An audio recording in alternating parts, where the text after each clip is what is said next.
Hello friends, welcome back to my channel. कैसे हैं आप सब? होप आप सब अच्छे होंगे। जैसा कि आप सबको पता ही हमारी कंपनी लॉ की सीरीज़ चल रही है, जिसमें आज हम अपना नेक्स्ट टॉपिक पढ़ेंगे, जो कि है conditions for issuance of secured debenture. अगर कोई कंपनी सिक्योर्ड डिबेंचर को इशू करती है तो उसके लिए क्या क्या कंडीशन होते हैं या क्या क्या कंडीशन उसको फॉलो करना होगा, जिसके बाद वो सिक्योर्ड डिबेंचर को इशू कर सकती है। ओके, तो आइए स्टार्ट करते हैं। The company share capital and debentures rules 2014 provides a company shall not issue secured debenture unless it complies with the following condition.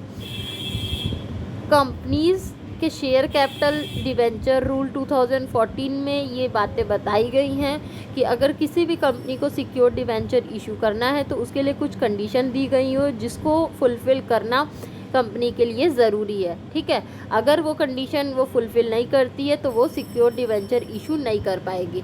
और वो डिबेंचर वो कंडीशंस कौन कौन से हैं, आइए देख लेते हैं। Date of redemption shall not exceed 10 years from the date of issue, but in case of project related to infrastructure not more than 30 years। ठीक है, अगर देखिए नॉर्मल केस है तो उस केस में कंपनी क्या करेगी, जिस डेट को इशू की है डिबेंचर उसके 10 साल बाद उसका रिडेम्पशन करना ज़रूरी हो जाएगा। मतलब मान लीजिए 2014 में अगर कंपनी इशू कर रही है डिबेंचर को, तो 2024 में क्या करना होगा, कंपनी उसका रिडेम्पशन कर देगी।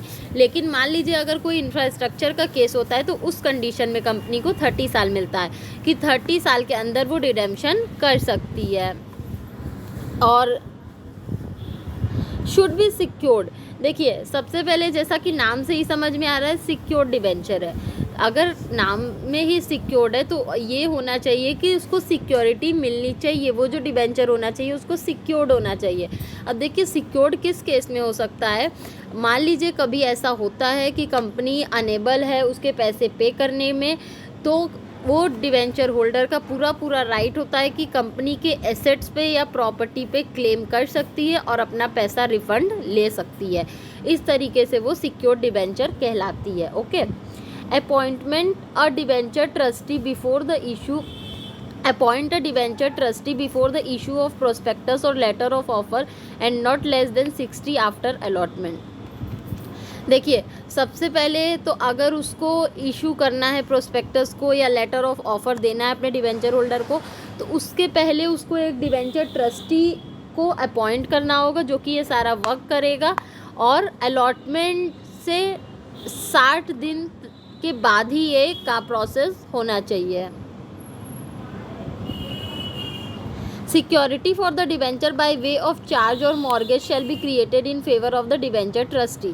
ठीक है, जैसा कि मैंने बताया कि सिक्योर्ड डिवेंचर कैसे डिवेंचर होते हैं, जिस कंडीशन में अगर कंपनी पे नहीं कर पाती है उसके अमाउंट को, तो वो क्या कर सकती है, उसके पर्सनल एसेट्स को, उसके प्रॉपर्टी को क्लेम कर सकती है और अपने पैसे वापस ले सकती है। इस तरीके से डिवेंचर होल्डर को सिक्योरिटी मिलती है।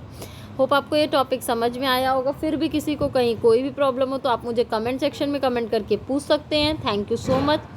Please like, subscribe and share my channel. किसी को इस सब्जेक्ट या किसी भी सब्जेक्ट के नोट्स चाहिए तो वो मेरा डिस्क्रिप्शन बॉक्स चेक कर सकता है। Thank you.